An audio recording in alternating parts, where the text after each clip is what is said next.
Meu nome é Sebastião Venâncio Martins, sou professor na Universidade Federal de Viçosa, onde coordeno o Laboratório de Restauração Florestal, o LARF.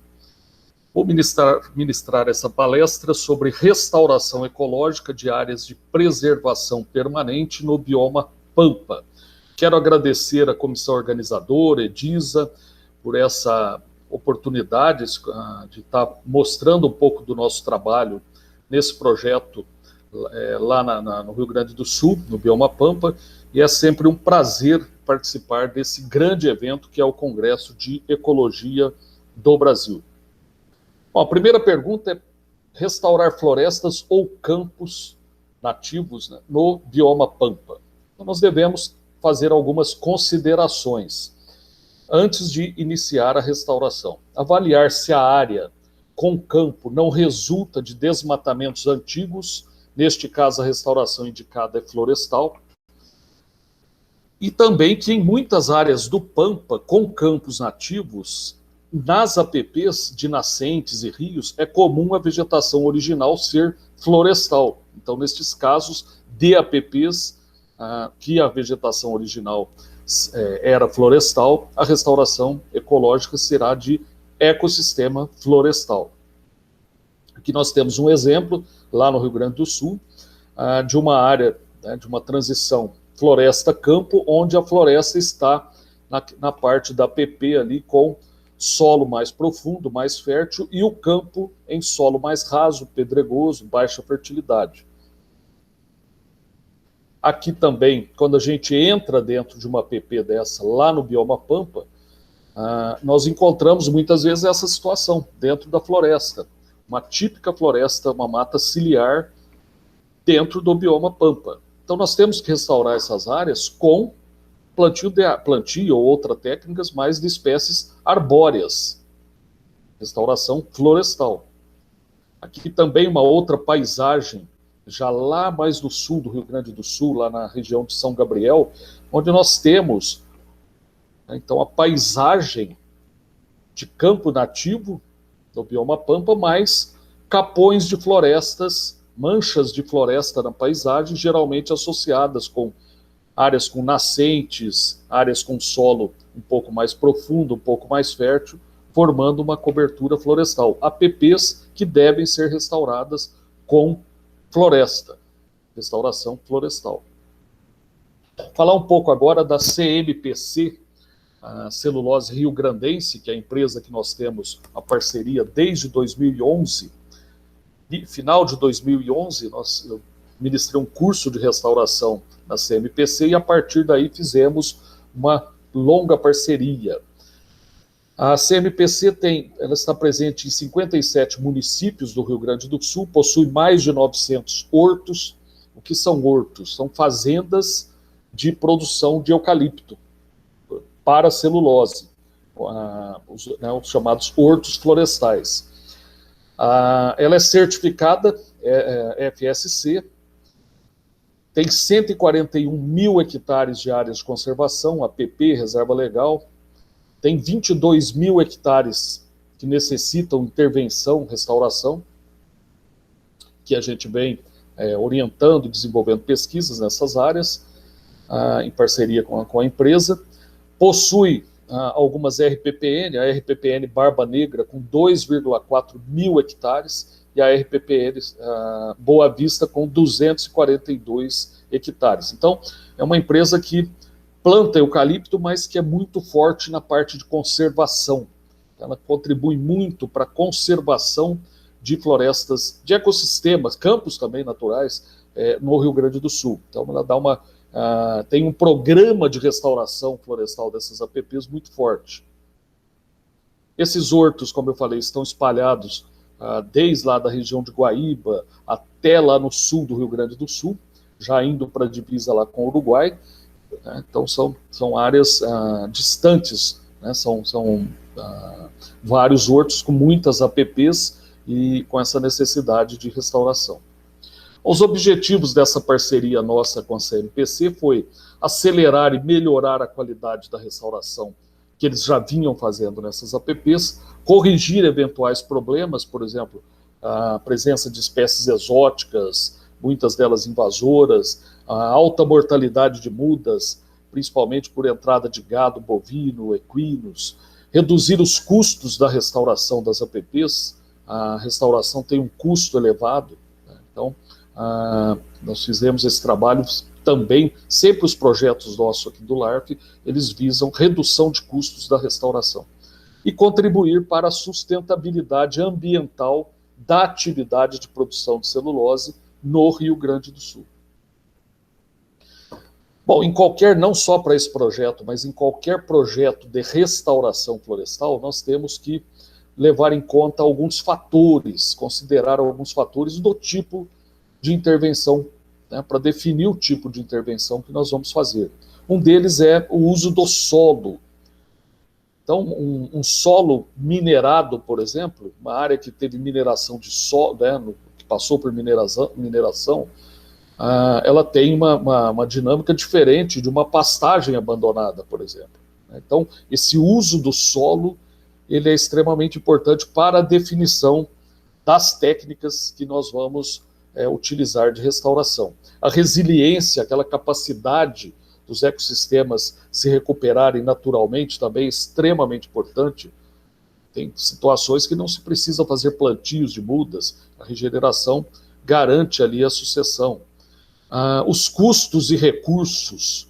A restauração, como eu falei, tem um custo médio aí no Brasil de R$10 mil por hectare, podendo chegar a valores bem maiores que esses, por exemplo, na mineração, onde se trabalha, se tem que recuperar o solo também, né, fazer obras de engenharia, muitas vezes. Tá? Mas a média no Brasil é um custo de R$10 mil por hectare, que é um custo alto para a restauração. Tá? Então, eu tenho que ter essa relação custo-recurso. Tá? Quanto que vai ser o custo da minha restauração e quanto que eu tenho de recurso para realizá-la. Os objetivos é uma restauração ecológica mesmo, vou tentar, né, se aproximar do ecossistema que tinha antes, ou é uma restauração produtiva, um sistema, né, visando produção também. E o ecossistema original, qual era o ecossistema original que havia antes da degradação? Isso é extremamente importante. E aqui na questão do Pampa, principalmente, né, porque o Pampa ele é um mosaico em muitas regiões de campo-floresta. Então é muito importante nós conhecermos a área que nós estamos restaurando, se nós vamos plantar árvores ou aplicar alguma técnica de nucleação visando a restauração florestal, ou nós vamos estimular a restauração do campo, da vegetação campestre. Então, esse conhecimento do ecossistema original é fundamental. Um dos desafios da restauração de APPs, não só no bioma Pampa, mas de Mata Atlântica e qualquer bioma que for conduzido, é a redução de custos. Então, custos no plantio, principalmente o reflorestamento com plantio em área total, ele tem um custo muito elevado. Tanto no plantio como na manutenção. Tem áreas que ficam aí 2, 3 anos, às vezes, dando manutenção, fazendo coroamento, adubações de cobertura, controle da mato-competição. Isso aumenta muito o custo. E no monitoramento também.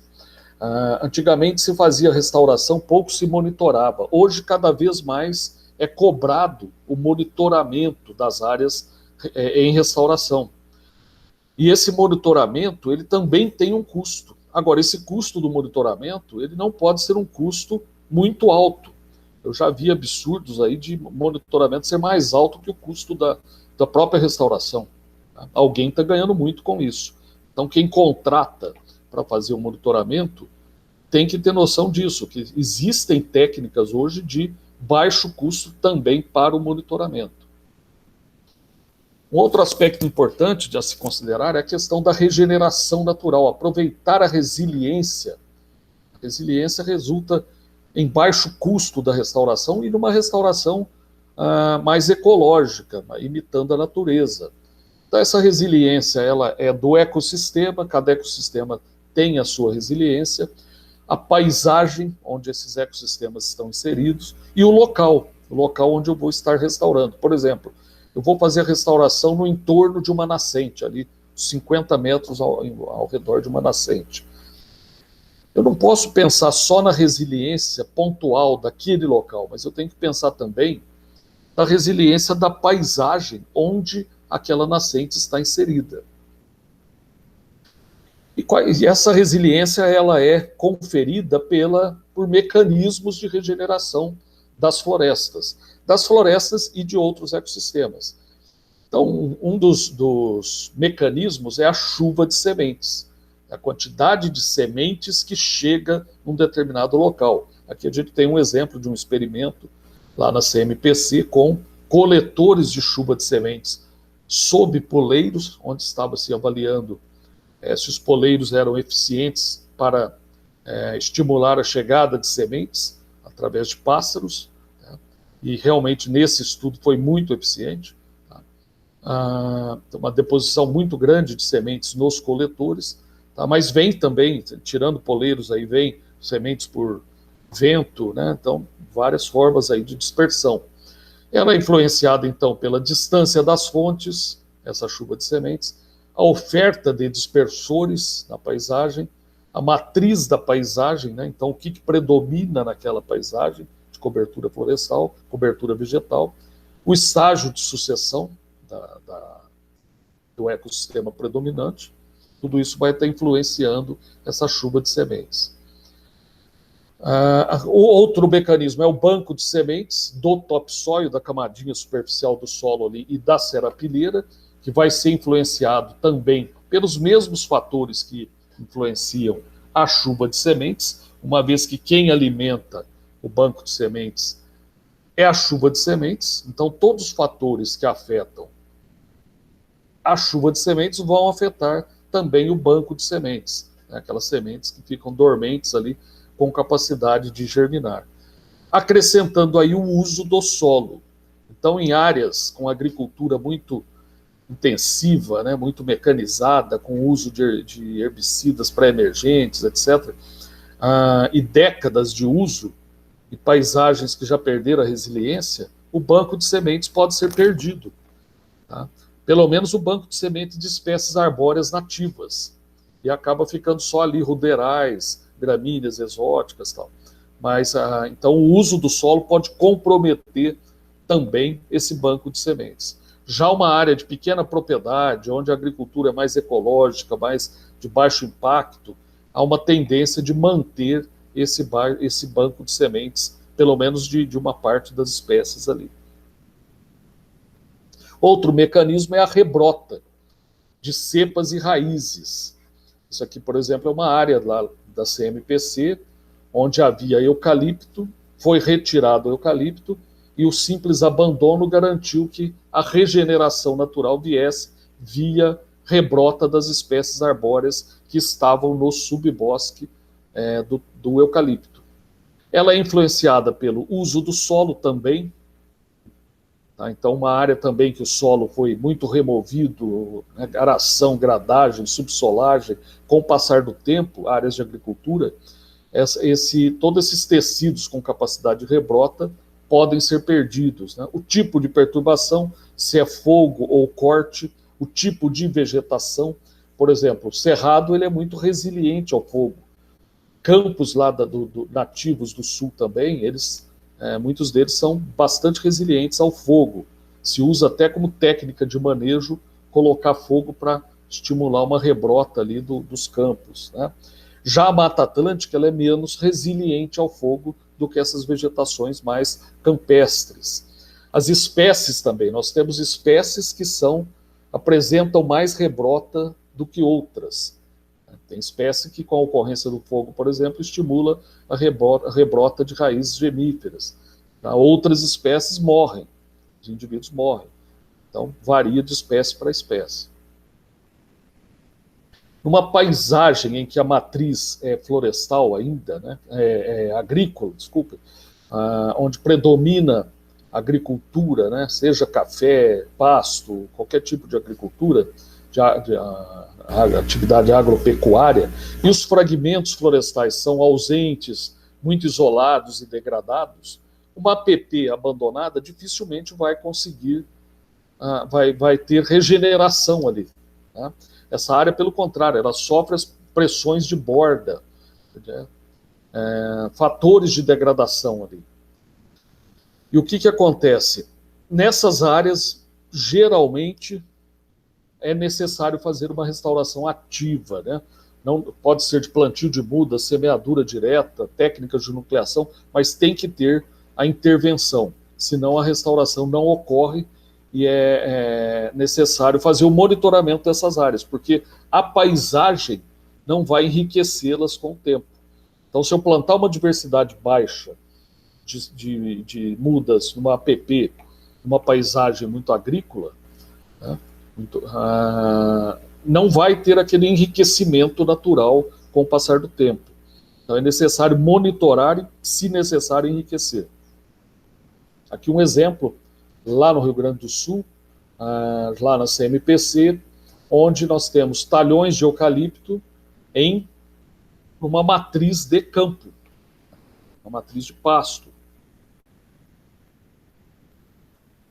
Quando eu aproximo do subbosque desse eucalipto, obviamente não vai ter regeneração florestal no subbosque desse campo, desse eucalipto.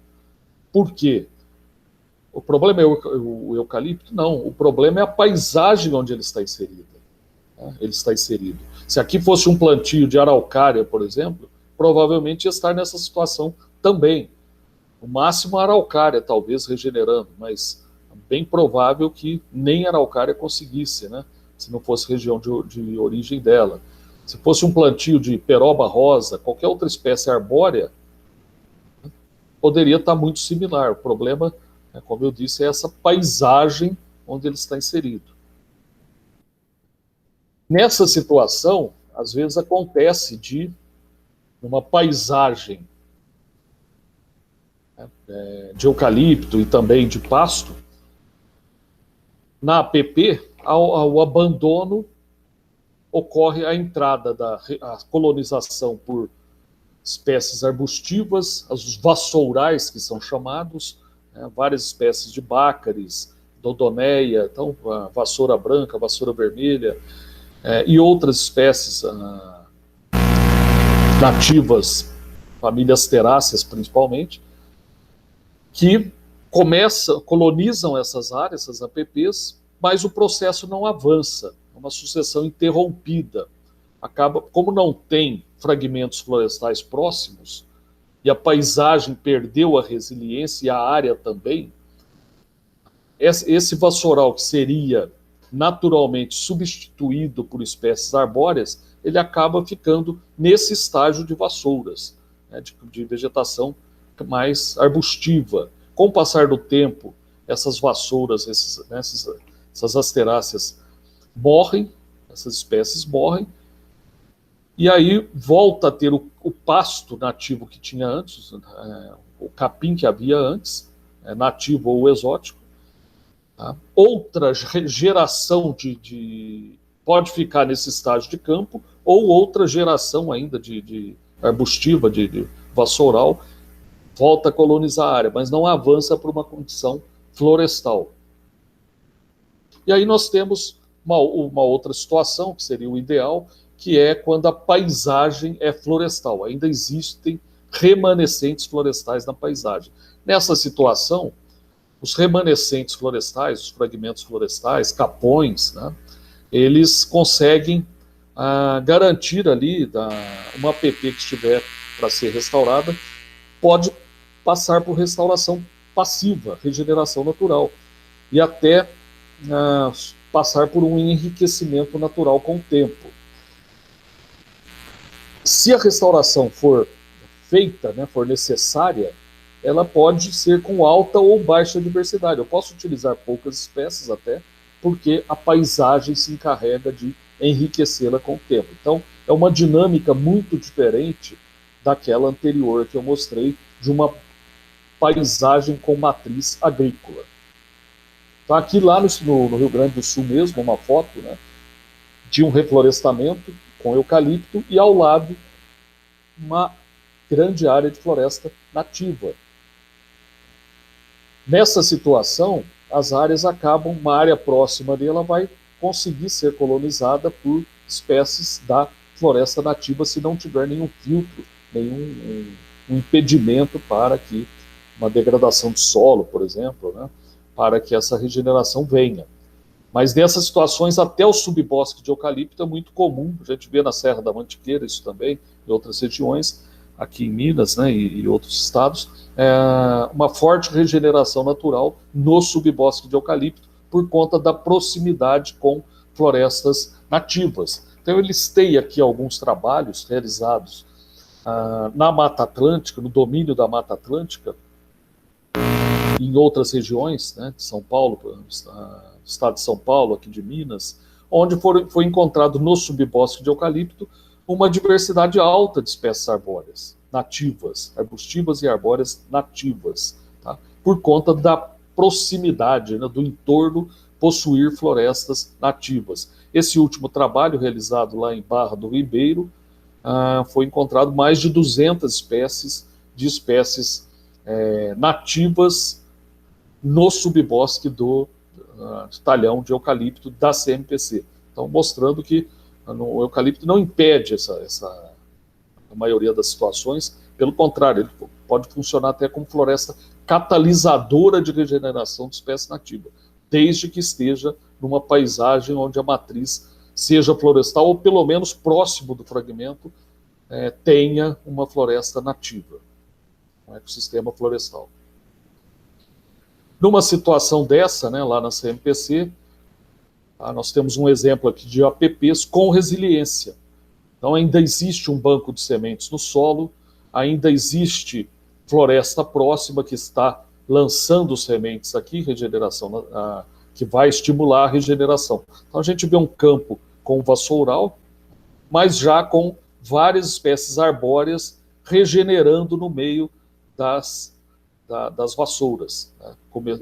Começando, enriquecendo essa área e já começando um processo de regeneração florestal. Então nós precisamos, muitas vezes, apenas estimular isso, acelerar esse processo de, talvez, enriquecer. Tem áreas que aparecem várias espécies nativas, começa um processo de regeneração florestal, mas com baixa diversidade. É necessário apenas fazer um enriquecimento, liberar aquelas mudas da competição com a gramínea, por exemplo. Então, eu costumo falar que nós precisamos, nessas áreas, ser caçadores de resiliência, ir para a área, né? Vamos avaliar o banco de semente dessas áreas, avaliar as mudas que estão, as plântulas que estão crescendo ali, né? Será que é necessário fazer plantio em área total? Muitas vezes não. Né? Você chegar essa vegetação arbustiva que está aqui, ela tem um papel ecológico, ela está ajudando a sombrear a gramínea, né? Então é importante mantê-la, mas enriquecer a área com espécies arbóreas, e não chegar numa área como essa, roçar toda essa vegetação e plantar lá as 1.100 mudas por hectare. Tá? Quando a natureza está nos mostrando que, com técnicas alternativas de estímulo dessa regeneração, nós vamos ter um sucesso muito maior. Então, essa condução ou regeneração assistida normalmente é feita através de coroamentos das mudas, adubação de cobertura, plantios e semeaduras de enriquecimento, tudo isso para acelerar essa regeneração. E por que em várias APPs a regeneração não é suficiente? Principalmente lá nessas áreas, nas APPs da CMPC, em seus hortos florestais. Não era em todos que se observava a regeneração natural. Até porque, se fosse em todos eles, né, todas as APPs ocorresse regeneração florestal, a resiliência fosse suficiente, não era preciso fazer intervenção nenhuma. Mas em muitas delas a regeneração não era suficiente, principalmente pela distância de remanescentes florestais. Então a paisagem totalmente coberta com eucalipto, por exemplo, ou pasto, impacto de equinos e bovinos. Às vezes a área está próxima de uma floresta, tem ainda resiliência, APP, mas havia entrada de gado, bovinos e equinos. Isso ocorre praticamente em todas as regiões do Brasil, esse problema com gado, cavalos e bovinos. condições climáticas, geadas fortes, muito comum no Rio Grande do Sul, tipo de solo rasos, por exemplo. Então, aqui um exemplo, algumas imagens, né, de áreas de APP ocupadas com entrada de cavalos e danificando as mudas, né, matando as mudas por pisoteio, herbivoria mesmo, os cavalos comendo essas mudas. Cabe destacar que não eram animais da empresa, não são animais da CMPC. Imagina uma empresa que tem mais de 900 hortos florestais espalhados pelo estado todo, a monitorar isso, né? Não deixar isso acontecer, praticamente impossível. Então são pessoas que não são donas da área que vão lá e colocam cavalos, bois, né? Então colocam o gado ali para estar se alimentando do pasto que tem. É uma atividade ilegal, mas que as pessoas realizam isso. Não só lá na CMPC, mas aqui em Minas, São Paulo, várias regiões do Brasil a gente detecta esse tipo de problema. Então, como estimular a regeneração natural nessas áreas? Através de técnicas de nucleação, núcleos de mudas, transposição de serapilheira e topsoil, implantação de poleiros naturais e artificiais, semeaduras diretas, galharias, rugosidades. Então, são várias técnicas possíveis de estar realizando nessas APPs, e algumas delas nós implantamos lá em conjunto, lá orientamos a implantamos experimentos lá na empresa, na CMPC, nas APPs. Então, um dos principais métodos de restauração que nós desenvolvemos lá em parceria com a CMPC foi a utilização de grupos de Anderson adaptados. Adaptados porque o grupo de Anderson original, ele era no formato de uma cruz, né, mantendo uma distância de apenas meio metro de uma muda para outra.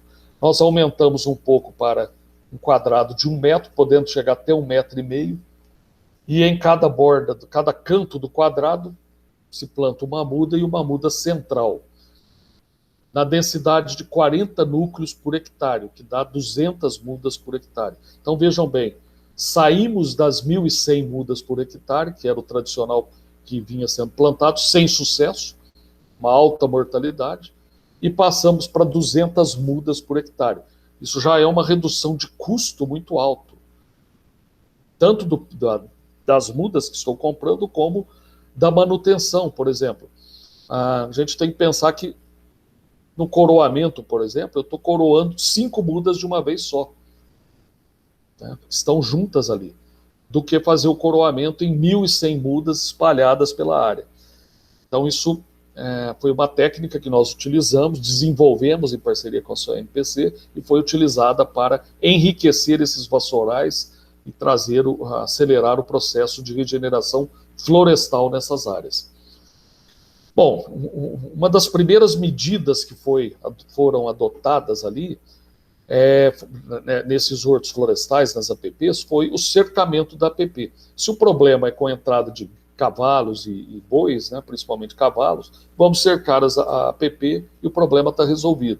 Agora, o cercamento ele é eficiente para cavalos, mas não para nós, né, para o ser humano. O problema não são os cavalos, e sim o impacto que as pessoas vão lá e cortam a cerca, colocam os animais ali dentro. Então, o cercamento apenas das áreas não se mostrou eficiente como técnica de restauração. Alternativa 2, plantio de núcleos de espécies tolerantes, resistentes aos cavalos. Nós começamos visitando as áreas que tinham esse problema de entrada de cavalos, e algumas com bovinos também. Nós observamos que havia espécies que não eram danificadas, não eram comidas pelo gado, quebradas, etc. Então nós definimos essas espécies como espécies tolerantes ou resistentes aos cavalos, né, a esse tipo de impacto. Então tinha uma vantagem, que a redução do custo, não era necessário cercar a PP. Eu vou plantar essas espécies que os cavalos não danificam, tá?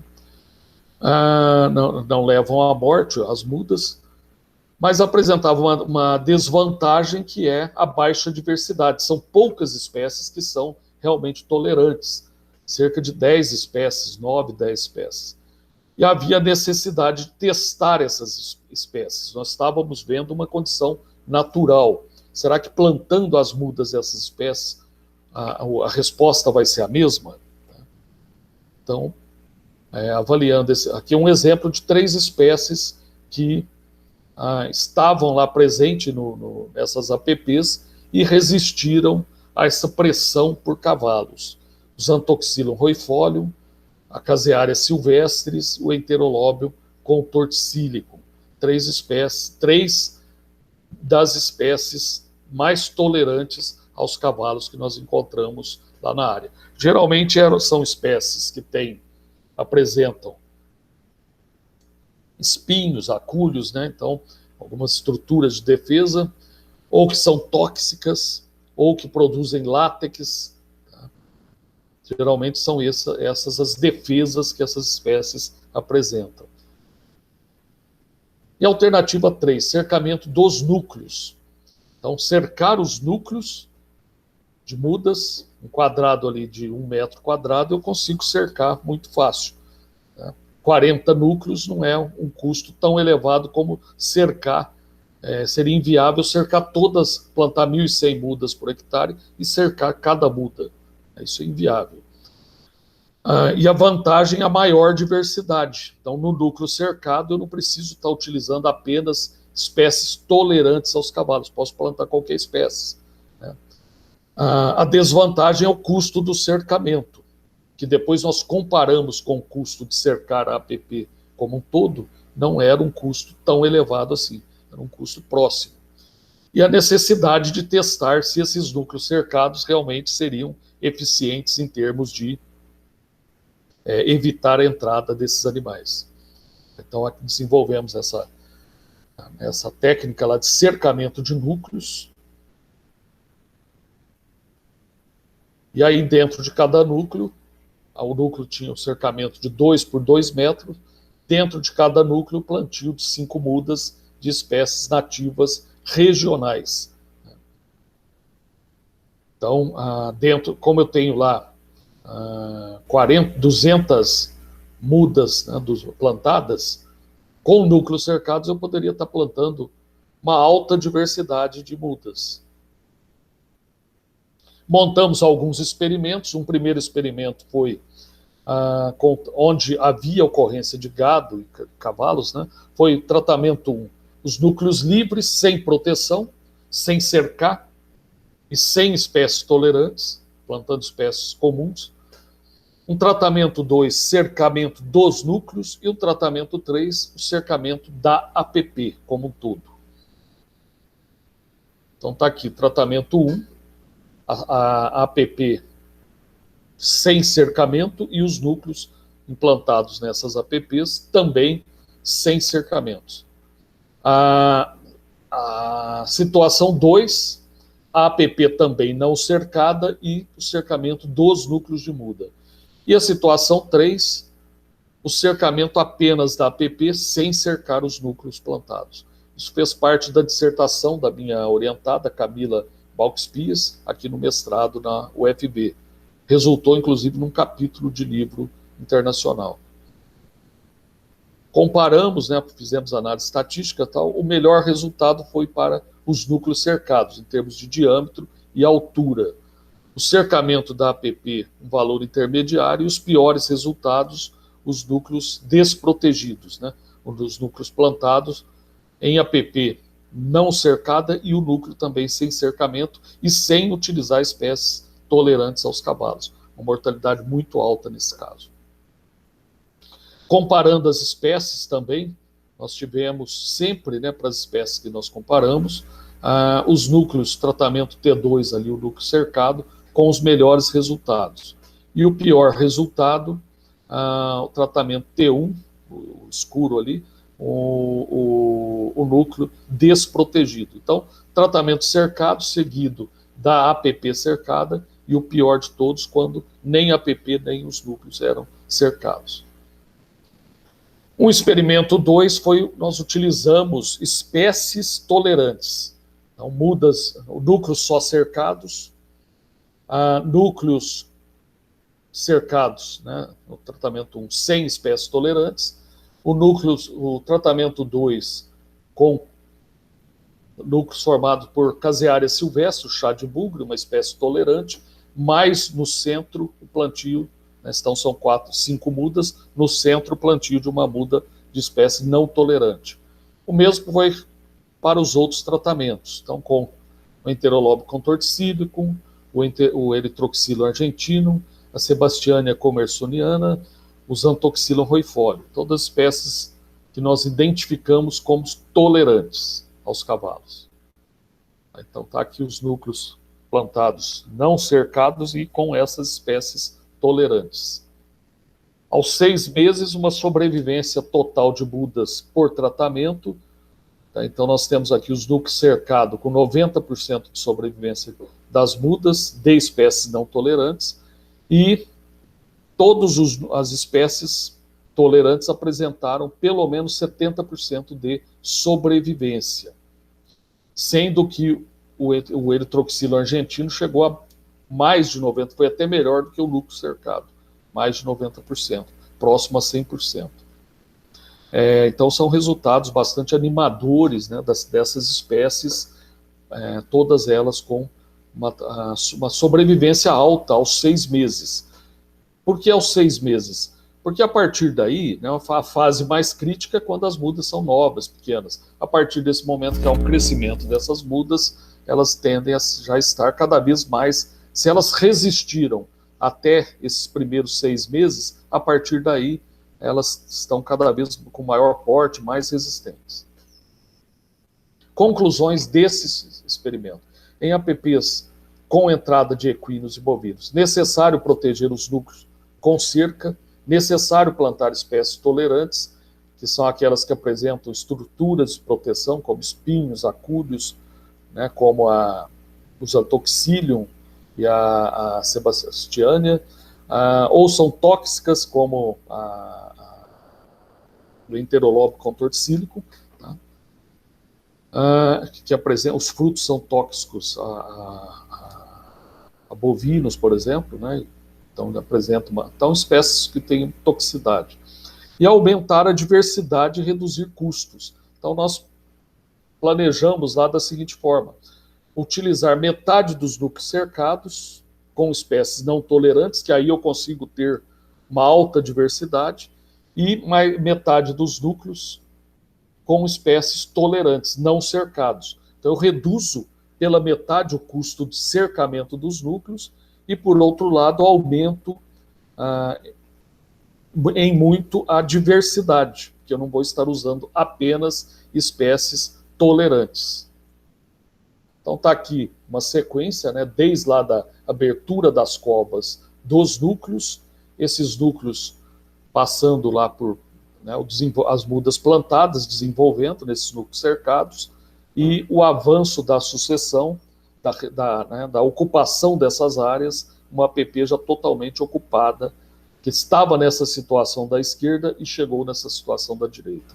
Tá? Então isso é fantástico, né? Um ganho ambiental muito grande. E com pouco investimento, tá? Uma redução de custo de cerca de quase, né, na faixa de 70%, em alguns locais, de 70% de redução de custo em relação ao reflorestamento que havia de plantio na área total. Então aqui esses núcleos produziram sombra, microclima, poleiros, abrigo para a fauna, fonte de nutrientes ali pela ciclagem, e com o passar do tempo eles foram se expandindo. Tá? Então núcleos em expansão, formando nichos de regeneração. Aqui uma foto de uma visita deste ano, onde os núcleos já com árvores de grande porte. Os núcleos mais antigos, implantados lá em 2012, já apresentam árvores de grande porte, a APP totalmente ocupada por um ecossistema florestal. Então, um resultado extremamente satisfatório, né? Um resultado muito positivo.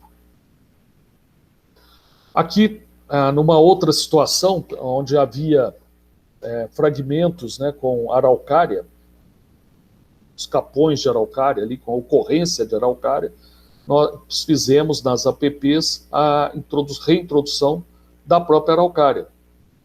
Plantio de núcleos, em 2013, de araucárias e outras espécies nativas.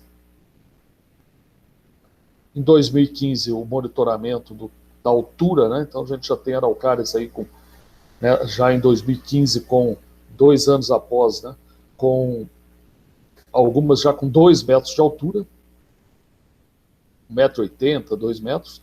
2016, já essas árvores já com porte, algumas já com 3 metros de altura, e 2021, na visita desse ano, né, já teve outra em 2018 também, tem visitas anuais, né, não coloquei as visitas anuais, mas os intervalos maiores para a gente ver a mudança. E já a gente vem aqui as árvores já tomando forma de araucárias já adultas, né? Então, um sucesso muito grande, e não ficou só em araucárias. A partir Então, estou contribuindo aqui com o salvamento de uma espécie que está ameaçada, e que tem, naquela região do Rio Grande do Sul, tinha ocorrência natural, teve ocorrência natural, e ainda tinha os capões ali mostrando que a espécie ocorria naquela região, tá? E a partir dos núcleos de araucária, outros núcleos, outras espécies colonizando a área também, regenerando. Um outro problema que se tinha lá no Rio Grande do Sul é a questão da pouca oferta de mudas, poucos viveiros, né? Eles não tinham uma tradição de restauração florestal, e muitas vezes se importava sementes de outras regiões, aqui de São Paulo, de Minas, de São Paulo, e são sementes que vão de mudas, que vão dar origem a mudas, por exemplo, com baixa resistência à geada. Muitas vezes espécies que têm ocorrência lá também no Rio Grande do Sul, mas que os genótipos daqui não são adaptados àquela condição de frio extremo, de geadas, às vezes até neve, né?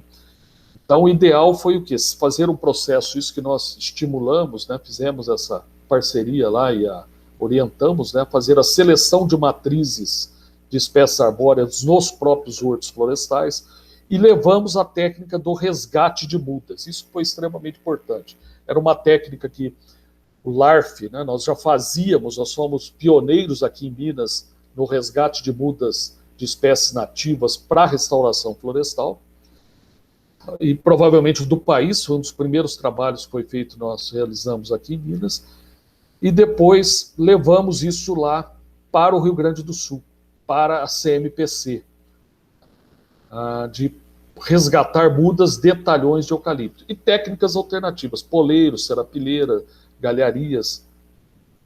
O resgate de mudas, ele tem a vantagem de pular as fases de coleta e beneficiamento de sementes, uma elevada diversidade de espécies, nós encontramos no subbosque de talhões de eucalipto, espécies regionais, que já estão adaptadas ao clima local, a solo, etc.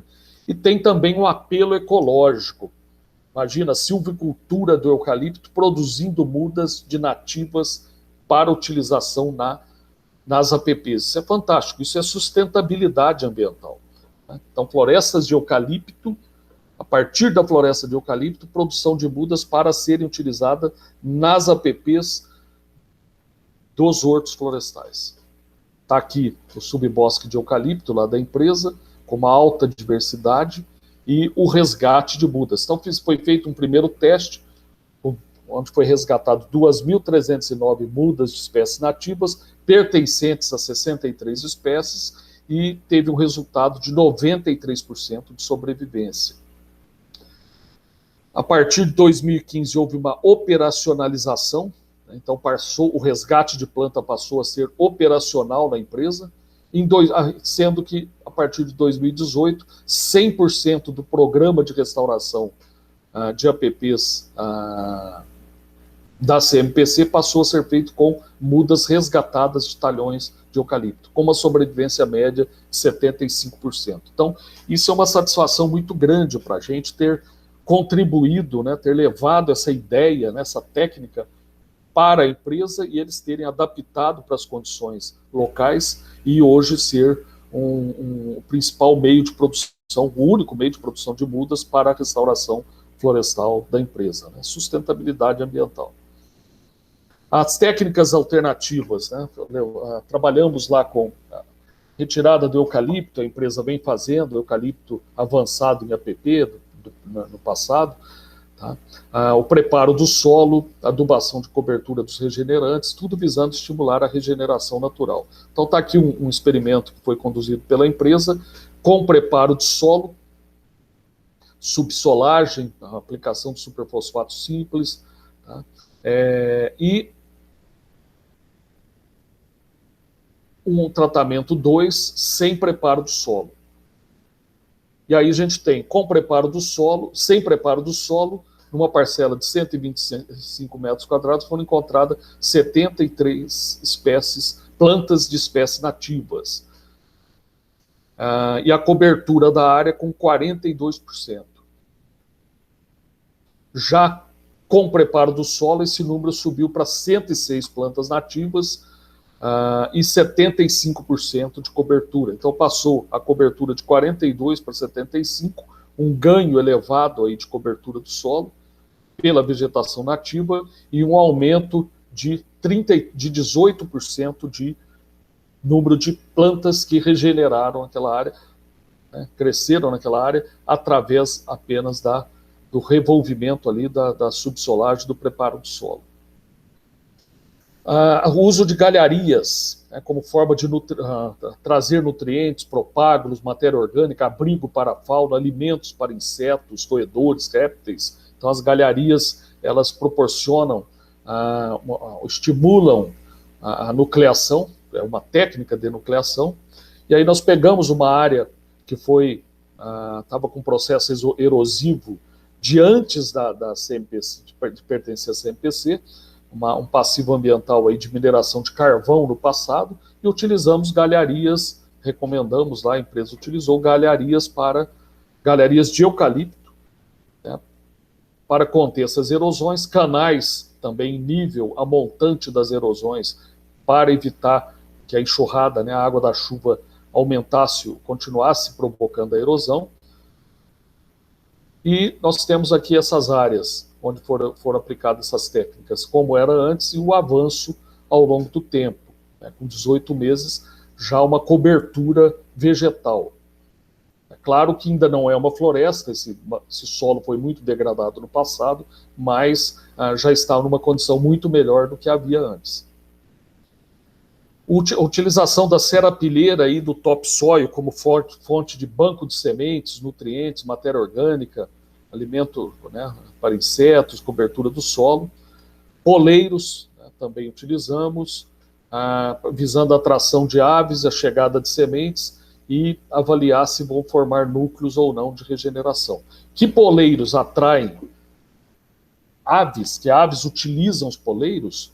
Tem vários estudos, vários trabalhos nossos realizados, não só lá no bioma Pampa, mas aqui na Mata Atlântica, mostram isso. Várias espécies de pássaros realmente frequentam esses poleiros, vêm para esses poleiros.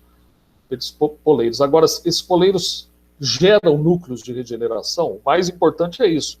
Nós termos ali os pássaros que frequentam aquelas áreas, trazem sementes, mas tem que deixar sementes ali, e as sementes encontrarem condições para regenerar. Então implantamos um experimento lá na CMPC com os poleiros, tendo mata próxima. Então, numa paisagem totalmente sem floresta, não adianta eu colocar poleiros lá que não vai ter de onde vir pássaros para trazer sementes. Nesse caso, havia floresta próxima, colocamos os poleiros ali e limpamos, né? Então tinha poleiros mantendo o pasto como era antes e o poleiro limpando aquela vegetação de gramínea que cobria aquele pasto, deixando o solo exposto. Então, na implantação de poleiros, é importante considerar isso, a limpeza da área para que a semente que cai ali consiga encontrar condições para crescer. Tá? Poleiros de eucalipto, né, avançado na APP. Então, se mata, o melhor é matar esses poleiros, esses eucaliptos em pé, para funcionar como poleiros, né, naturais. Tá? Eles vão morrer ali e vários pássaros utilizam esses poleiros. Isso é fato também. Um outro desafio lá na CMPC foi a questão de espécies invasoras. Uma delas é o tojo, do gênero Ulex, que é uma espécie europeia que foi introduzida na região como cerca-viva ou ornamental também, e acabou em algumas APPs exercendo ali uma monodominância, tal, sendo uma espécie invasora e dificultando a regeneração de espécies nativas. Mas, visitando a área, nós observamos que é muito localizado, né?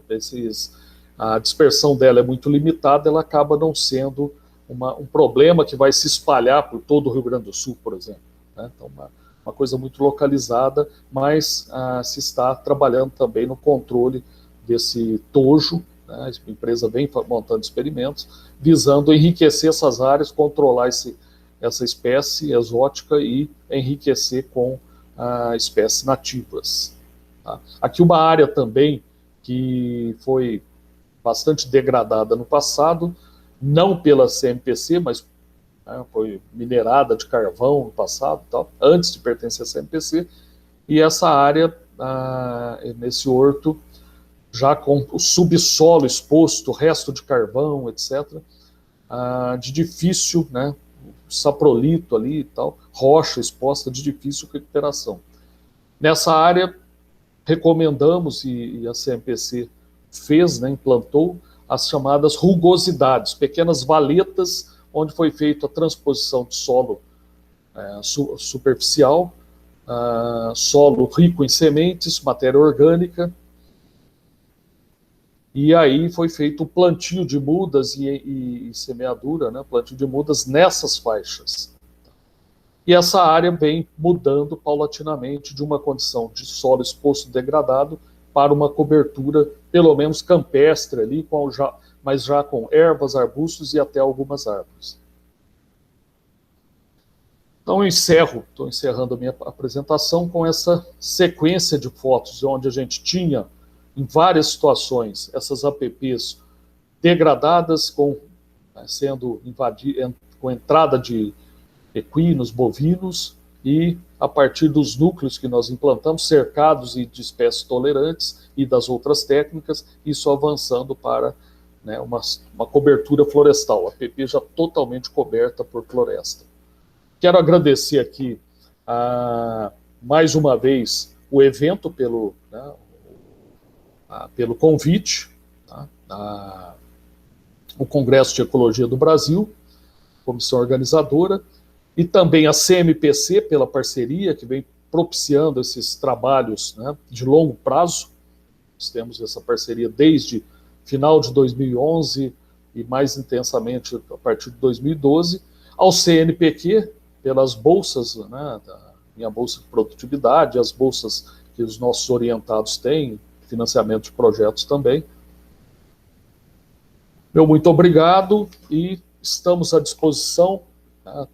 Tem meu e-mail, eventuais dúvidas, o site do LARF, quem tiver oportunidade, venha até Viçosa e nosso laboratório está de portas abertas para recebê-los. Obrigado.